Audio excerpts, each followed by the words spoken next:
Narendra Damodar Modi was born on the 17th of September 1950 in the small town of Vadnagar, located in the Mehsana district of what was then Bombay State, now Gujarat, India. His birth took place just 3 years after India gained independence, in a country that was still grappling with the aftershocks of colonial rule, partition, and poverty. Modi's life began in extremely humble surroundings, and it was these early struggles that played a pivotal role in shaping his worldview and character. Narendra Modi was the third of 6 children born to Damodardas, Mulchan Modi, and Hiraban Modi. His father was a tea seller who ran a small tea stall at the Vadnagar railway station, while his mother was a homemaker. The family belonged to the Maud Ganchi community, which is categorized as an other backward class OBC in India's reservation system. Financial hardship was a daily reality in the Modi household. Despite the hardships, Modi's parents instilled in their children strong values of discipline, honesty, and dedication. Life in Vadnagar during the 1950s and 60s was simple but tough. There were no luxuries, and even basic needs were met with difficulty. The Modi family lived in a small, one-room earthen house with mud walls and a thatched roof. Electricity and running water were luxuries they didn't have. From an early age, Modi helped his father at the tea stall, waking up at dawn to fetch water and assist in boiling tea before heading off to school. He would often accompany his father to the railway station, serving tea to weary travelers. This seemingly mundane chore allowed young Narendra to observe people from all walks of life and planted the seeds of a deep connection with ordinary citizens. Though finances were tight, Modi was a bright and inquisitive child. He studied at Bhakt Mandir School in Vadnagar, where his teachers remembered him as a diligent and disciplined student. According to some of his early educators, Modi showed signs of leadership even as a child, volunteering for school events, helping organize plays, and being naturally drawn to public speaking. He also had a keen interest in drama and debating, often participating in school plays and cultural events. His favorite subject was reportedly history, and he was deeply fascinated by tales of Indian warriors, saints, and leaders. Even as a young boy, Modi displayed a spiritual inclination.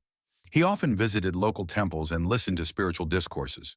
This spirituality, coupled with his disciplined lifestyle, would become more pronounced as he grew older. At around the age of 8, Modi was introduced to the Rashtriya Swayamsevak Sangh, RSS, a Hindu nationalist volunteer organization. His initial involvement with the RSS was minimal, mostly attending morning shakas, training sessions, where discipline, patriotism, and physical fitness were taught. But even this early association with the RSS would prove pivotal in shaping his ideological outlook and political journey later on. One of the more debated and lesser-known aspects of Modi's early life is his marriage. In keeping with traditional customs, Narendra Modi was married as a child to Yashodaben, a girl from a nearby village. However, he soon left home in his late teens to explore the country, and the marriage was never consummated. For years, Modi did not publicly acknowledge this marriage, choosing instead to focus on his spiritual and political journey. It wasn't until he filed his nomination for the 2014 general elections that he officially declared his marital status. This decision was met with mixed reactions, but also underscored Modi's lifelong dedication to a cause greater than personal or family life.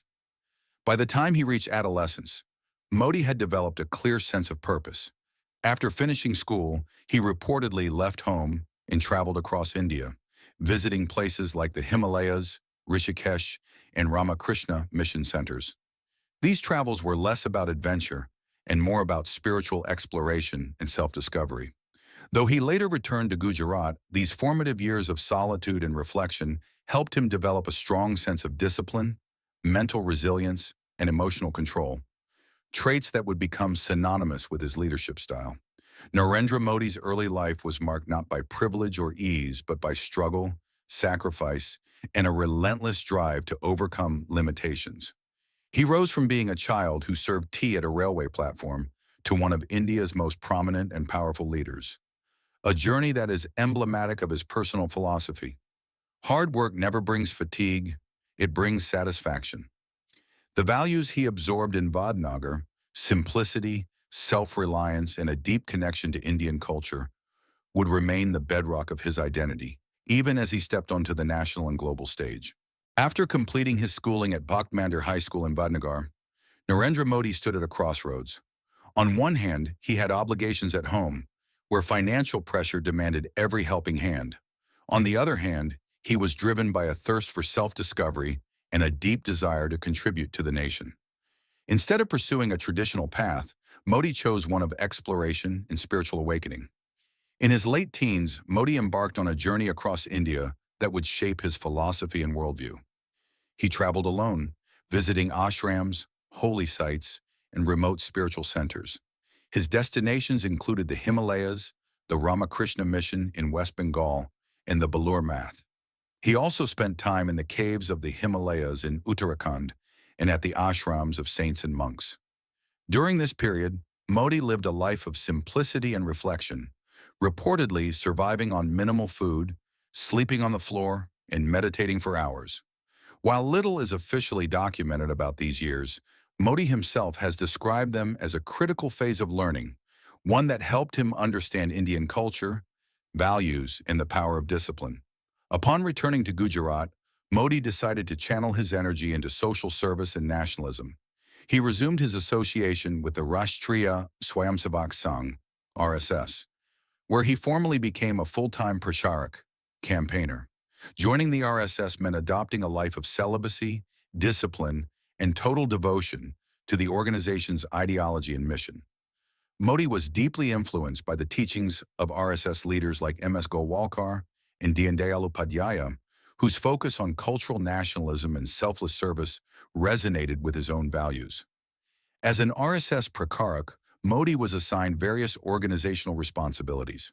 He traveled extensively across Gujarat, meeting grassroots workers, organizing youth camps, and spreading the ideals of Hindutva and nationalism. His ability to connect with people, his sharp organizational skills, and his tireless work ethic quickly caught the attention of senior RSS leaders. Modi was known for his punctuality, strategic thinking, and ability to mobilize support even in difficult circumstances. This phase of his life was less about personal ambition and more about building an ideological foundation for what would eventually become a significant political career. Despite his dedication to activism, Modi understood the importance of formal education. In the midst of his work with the RSS, he pursued his higher studies through distance education. He earned a Bachelor of Arts BA degree in political science from Delhi University through the School of Open Learning. Later, he also obtained a master's degree MA in political science from Gujarat University. His academic journey was not traditional. He studied while simultaneously working as an activist, often managing his studies late at night or during breaks from travel and assignments. By the late 1970s, Modi was deeply embedded in both social work and ideological training. A significant turning point in his early political involvement came during the emergency period, 1975 to 1977, in India, declared by then Prime Minister Indira Gandhi. During this time, civil liberties were suspended, opposition leaders were jailed, and media was censored. Modi, who was by then an active RSS worker, played a key role in underground resistance movements. He helped shelter opposition leaders, printed and distributed anti-emergency literature, and coordinated efforts to raise public awareness against the government's authoritarian measures. It was during this phase that Modi authored a book in Gujarati titled Sangharsh Ma Gujarat, Gujarat in Struggle, documenting the state's resistance during the emergency. His bold stand and organizational capabilities impressed his seniors in the RSS, who began to see in him the potential for a larger political role. In the early 1980s, as the RSS expanded its influence into the political sphere through the Bharatiya Janata Party, BJP, Modi was loaned to the party by the RSS to assist in political strategy and mobilization. In 1985, he officially joined the BJP and began his career in electoral politics. His initial role was behind the scenes, focusing on grassroots mobilization, election planning, and public relations. He was instrumental in organizing key events like the Ekta Yatra and Rath Yatra, led by L.K. Advani in the late 1880s and early 1990s. Massive political mobilizations that aimed to unite Hindu sentiment and expand the BJP's base. During this period, Modi developed a reputation as a master strategist. He had a unique ability to combine ideological clarity with modern communication techniques. His use of logistics, scheduling, and messaging helped the BJP gain significant ground in Gujarat and other parts of the country. By the mid-1990s, Modi had risen to become General Secretary of the BJP in Gujarat and later National Secretary at the central level, in charge of several key states. His work took him across India, where he built a strong network within the party and gained deeper insights into the political pulse of the nation. While he remained a background figure for many years, Modi's commitment, intellect, and execution abilities made him a rising star within the BJP. His early political career was marked by a focus on discipline over drama, strategy over showmanship, and service over self-interest. These qualities would eventually propel him from a party worker to the Chief Minister of Gujarat in 2001, a turning point that began the next major chapter of his remarkable journey. By the mid-1990s, Narendra Modi had become a central figure in the Bharatiya Janata Party, BJP organization. Known for his strategic brilliance, tireless work ethic, and no-nonsense discipline, Modi had steadily climbed the party ranks, winning the trust of both senior leaders and grassroots workers. His role as National Secretary of the BJP, responsible for key states such as Himachal Pradesh and Haryana, demonstrated his organizational capacity and sharp political instincts. Despite his growing stature, Modi had stayed largely behind the scenes, focusing on party building rather than seeking electoral office. However, fate would soon draw him into the front line of Indian politics. The turning point came in 2001, when the BJP-led Gujarat government, headed by then Chief Minister Keshubhai Patel, began facing severe criticism over poor governance, administrative failure, and a weakening political base due to a devastating earthquake that had struck the state in January that year. The Gujarat earthquake of 2001, with its epicenter in Bhuj, left more than 20,000 people dead and hundreds of thousands homeless. The state administration's response was seen as inadequate, and public confidence in Keshubhai Patel's leadership began to erode. Amid this crisis, the BJP High Command made a bold decision to bring Narendra Modi, a man with no prior administrative experience, into the spotlight and appoint him as the next Chief Minister of Gujarat. Modi was initially hesitant. He had never held any elected office and was more comfortable managing party affairs than public administration. However, when offered the role, he accepted it as a duty to the party and the people. On October 7, 2001, Narendra Modi was sworn in as the 14th Chief Minister of Gujarat. Early challenges in 2002 Gujarat riots. Modi's first few months as Chief Minister were focused on rehabilitation from the earthquake, improving infrastructure, and trying to restore administrative efficiency. But within just a few months of taking office, a catastrophic event would define his early tenure and mark one of the most controversial periods of his life. On February 27, 2002, the Godhra train burning incident occurred. A coach of the Sabarmati Express, carrying Hindu car sevaks returning from Ayodhya, was set on fire, killing 59 passengers, including women and children. The incident sparked widespread communal riots across Gujarat, leading to the deaths of more than 1,000 people, most of them from the Muslim community. The 2002 Gujarat riots became a dark chapter in modern Indian history. Modi's government was accused of not doing enough to prevent the violence and, in some quarters, even of complicity. Though the Supreme Court of India and later investigations found no evidence directly linking Modi to the violence, the incident cast a long shadow over his political career. National and international media condemned the handling of the riots, and Modi was denied visas by several Western countries, including the United States. Despite the controversy, Modi retained the support of a significant section of the Gujarati population, who saw him as a strong and decisive leader. In the December 2002 assembly elections, held just months after the riots, the BJP under Modi won a sweeping victory, securing 127 out of 182 seats. This mandate gave Modi the political space to reshape his image and focus on development. Gujarat's development model. Following his electoral victory, Modi shifted his political narrative from identity to economic development and governance. He launched a wide range of reforms to boost Gujarat's economy, improve infrastructure, attract foreign investment, and modernize administration. Modi championed a model of pro-business governance, focusing on industrial growth, agricultural reforms, and public-private partnerships. His administration prioritized the improvement of electricity supply, roads, water management, and urban infrastructure. One of his major initiatives was the Jatagram Yojana, which provided 24/7 power to rural areas, revolutionizing agricultural productivity and rural livelihoods. Under Modi, Gujarat also became known for organizing the vibrant Gujarat Global Investor Summit, starting in 2003. These biennial events showcased Gujarat as a business-friendly destination and attracted billions of dollars in investment commitments from both domestic and international companies. Modi positioned himself as a CEO-style leader, making Gujarat a brand associated with efficiency, industrial growth, and minimal red tape. One of his significant achievements was the revival of the state's agricultural sector. Through micro-irrigation, decentralized water management, and farmer-oriented policies, Gujarat's agriculture grew at nearly 10% annually, one of the highest in the country. He also promoted women's empowerment programs, education initiatives, and healthcare reforms. Modi's speeches and policies increasingly focused on the theme of Sabka Saath, Sabka Vikas, together with all, development for all, which would later become the cornerstone of his national campaigns.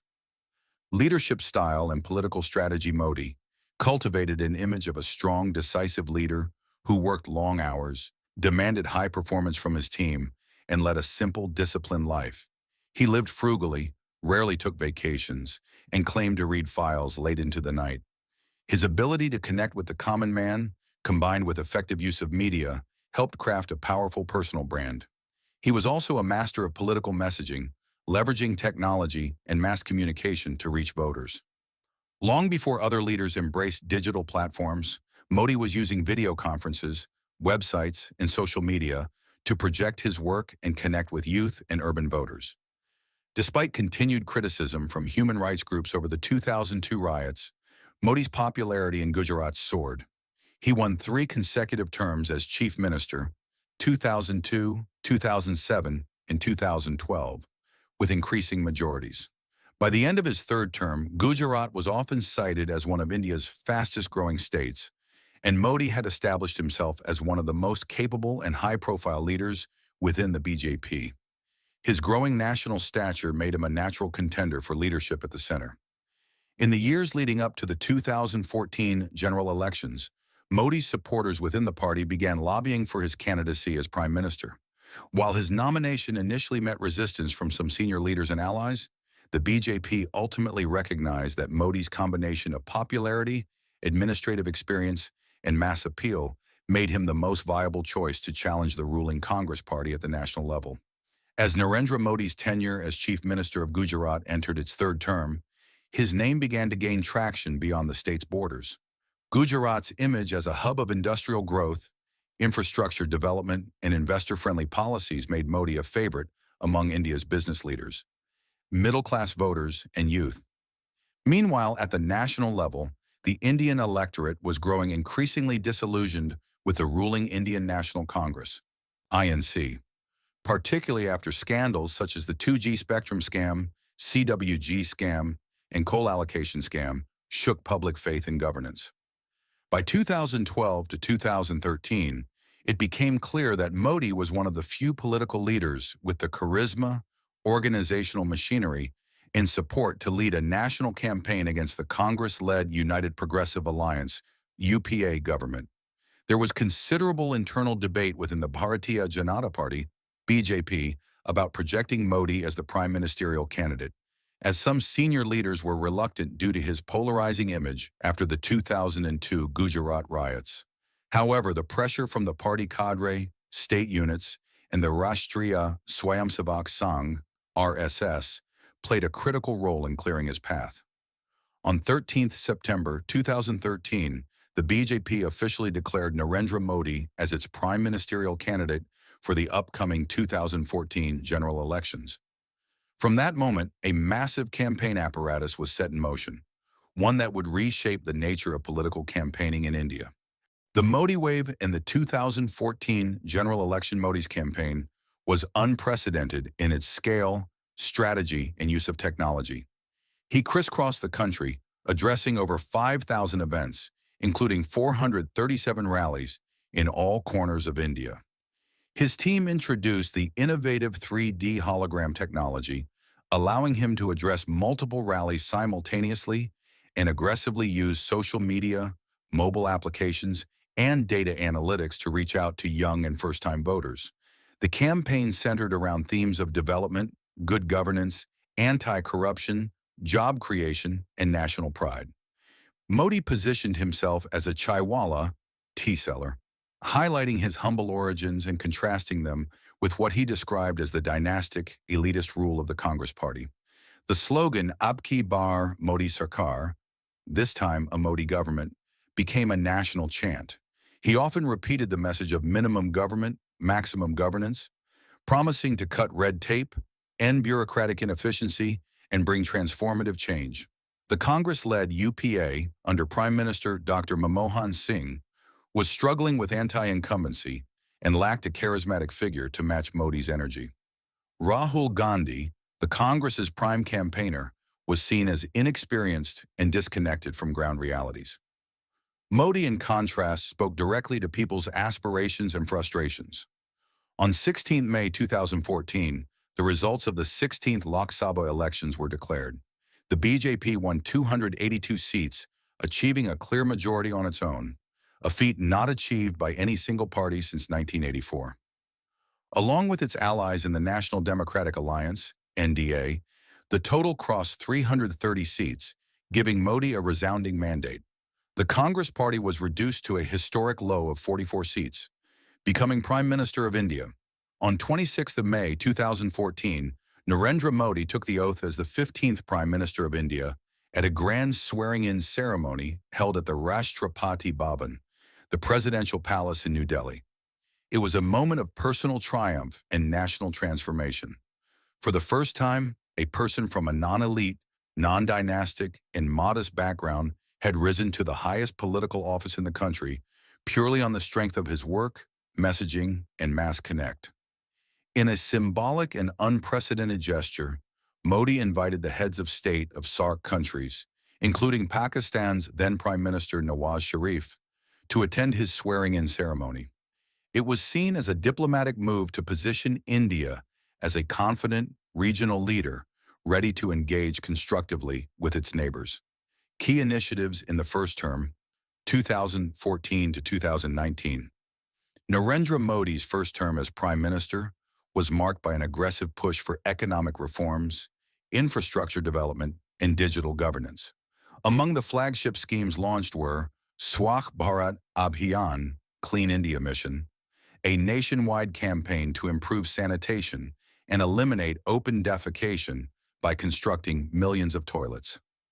Jan Dhan Yojana, a financial inclusion initiative that aimed to open bank accounts for every Indian household, particularly the poor and rural population. Make in India, a campaign to boost manufacturing and attract foreign investment by creating a business-friendly environment. Digital India, promoting digital infrastructure and internet access, especially in rural areas, to empower citizens with online services. Ujjwala Yojana, providing free LPG gas connections to women from below poverty line households, improving health and reducing dependence on firewood. Startup India and Skill India, programs aimed at encouraging entrepreneurship and building a skilled workforce. The Modi government also made significant progress in building infrastructure, including roads, railways, highways, and rural electrification. Projects like the Bullet Train, Smart Cities Mission, and solar energy expansion gained momentum. Demonetization and GST. One of the most debated decisions of Modi's first term was the demonetization of 501,000 rupee currency notes on 8 November 2016, aimed at curbing black money, counterfeit currency, and promoting digital payments. The move, while praised by some as bold, caused significant disruption in the short term and drew criticism for poor implementation and its impact on the informal economy. Another major reform was the rollout of the Goods and Services Tax, GST, in July 2017, a unified tax system that replaced a complicated web of state and central taxes. Though GST faced initial challenges, it was hailed as a transformational reform for India's economy. International diplomacy and global recognition. Modi also made foreign policy a personal and visible priority. He visited over 60 countries during his first term, strengthening bilateral ties, promoting trade, and projecting India as a rising global power. He built close relationships with leaders like Barack Obama, Shinzo Abe, Benjamin Netanyahu, and Vladimir Putin. Modi addressed large Indian diaspora events in the US, UK, and Australia, turning them into global spectacles of Indian pride. Under Modi's leadership, India's voice on global platforms like the United Nations, G20, and BRICS grew stronger. He was awarded several international honors, including the Order of Zayed from the UAE and the Champions of the Earth Award by the UN. The 2019 general elections. As the 2019 elections approached, Modi continued to enjoy high approval ratings. His image as a strong, incorruptible leader who put nation above self resonated with a large section of voters. The Pulwama terror attack in February 2019 and the subsequent Balakot airstrikes in Pakistan further cemented his image as a decisive, nationalist leader who was not afraid to act in India's defense. The BJP's campaign for the 2019 elections revolved around themes of national security, development, and Modi's personal integrity. The result was another landslide victory. The BJP won 303 seats on its own, and the NDA secured over 350, an even bigger mandate than in 2014. On 30th May 2019, Modi took the oath for his second term as Prime Minister of India, becoming the first non-Congress Prime Minister to return to power with a full majority. Narendra Modi's re-election in 2019 marked the beginning of a new chapter defined by bold reforms, enhanced nationalism, a focus on self-reliance, and unprecedented challenges, including a global pandemic. This period consolidated Modi's position as one of India's most influential and transformational leaders. Major reforms and policy initiatives. Revocation of Article 3701. Of the most historic and controversial decisions during Modi's second term was the revocation of Article 370 on 5 August 2019, which had granted special autonomy to the state of Jammu and Kashmir since 1947. The government bifurcated the state into two union territories, Jammu and Kashmir and Ladakh, directly administered by the central government. The move was hailed by Modi's supporters as a fulfillment of a long-standing nationalist agenda to fully integrate Jammu and Kashmir into India. However, it also sparked significant political unrest and security concerns in the region. The government imposed curfews, communications blackouts, and a large security presence to prevent violence and separatist protests. Citizenship Amendment Act, CAA, and National Register of Citizens, NRC. In late 2019, the Modi government passed the Citizenship Amendment Act, which fast-tracks citizenship for non-Muslim immigrants from neighboring countries facing religious persecution. This law, coupled with the proposed National Register of Citizens, NRC, sparked widespread protests and debate on issues of citizenship, secularism, and minority rights across India. The government argued these reforms were necessary to protect persecuted minorities and secure India's borders, while critics accused them of undermining India's secular fabric. Economic reforms and Atmanirbhar Bharat. Modi's economic focus shifted toward making India self-reliant, especially after the disruption caused by the COVID-19 pandemic. In May 2020, he launched the Atmanirbhar Bharat Abhiyan, Self-Reliant India Mission, a package worth nearly 20 lakh crore rupees, $270 billion, aimed at revitalizing the economy through support for MSMEs, micro, small, and medium enterprises, agricultural reforms, infrastructure development, and indigenous manufacturing. This initiative emphasized reducing dependence on imports, boosting local industries, and improving supply chains, efforts that aligned with Modi's vision of transforming India into a global economic powerhouse. Farmers' protests and agricultural reforms. In 2020, the government introduced three new farm laws intended to deregulate agricultural markets and encourage private investment. However, these laws triggered one of the largest sustained protests in Indian history, primarily led by farmers from Punjab and Haryana, who feared loss of government support and corporatization of agriculture. Despite prolonged negotiations and protests, Modi's government stood firm on the reforms, which eventually led to repeal of the laws in late 2021, showcasing the complex balance between reform and popular sentiment. Digital and infrastructure push. During his second term, Modi accelerated digital transformation with expanded rollout of 5G networks, promotion of digital payments, and further digitization of government services. Major infrastructure projects, including expressways, metro expansions, and renewable energy initiatives, gained momentum. Handling the COVID-19 pandemic. The outbreak of COVID-19 in early 2020 posed an unprecedented challenge for India. Modi acted swiftly, announcing a nationwide 21-day lockdown starting on March 24, 2020. Though criticized for being sudden and causing hardships for migrant workers and daily wage earners, the government's measures aimed to contain the spread of the virus. Modi's leadership during the pandemic emphasized scientific guidance, vaccine development, with initiatives like Covaxin and Covishield, and mass vaccination drives. India's vaccine diplomacy, supplying vaccines to many developing countries, bolstered its global image. Strengthening India's global standing. Modi's foreign policy in his second term focused on positioning India as a major global power.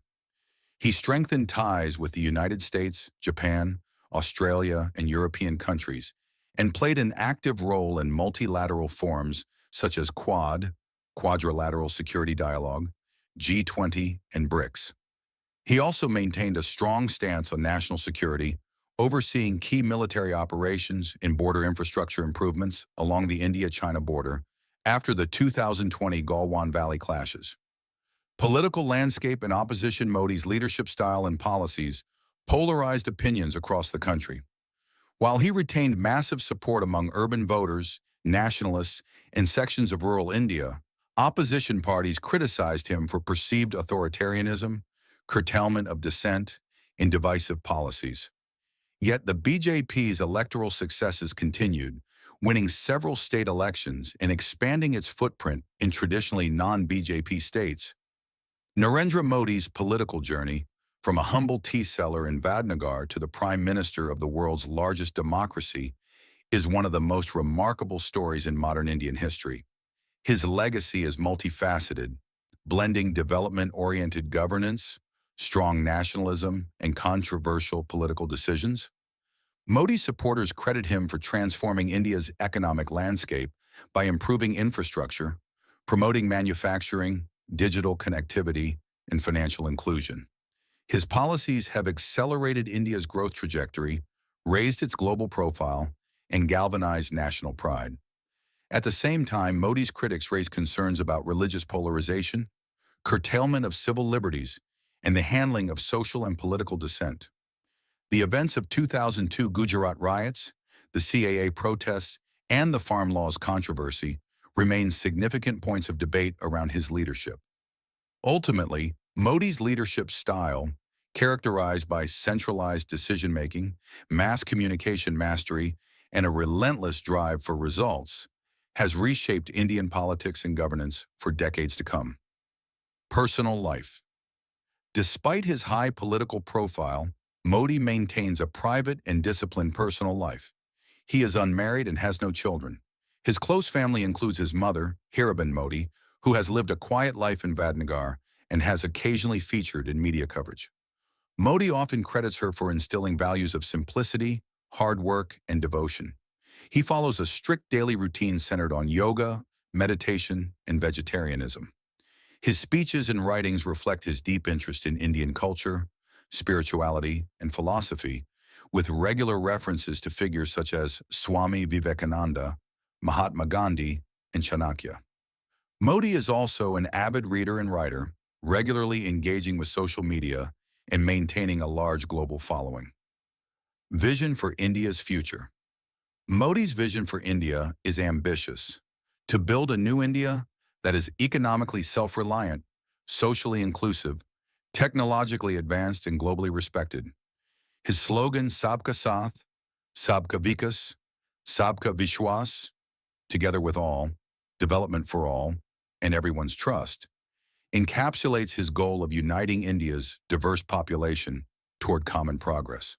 His emphasis on digital infrastructure, renewable energy, manufacturing, and rural development reflects a long-term strategy to elevate India into the League of Developed Nations by 2047, marking the centenary of India's independence. At the same time, Modi's governance stresses strong national security, cultural nationalism, and a foreign policy that seeks to assert India's rightful place on the global stage.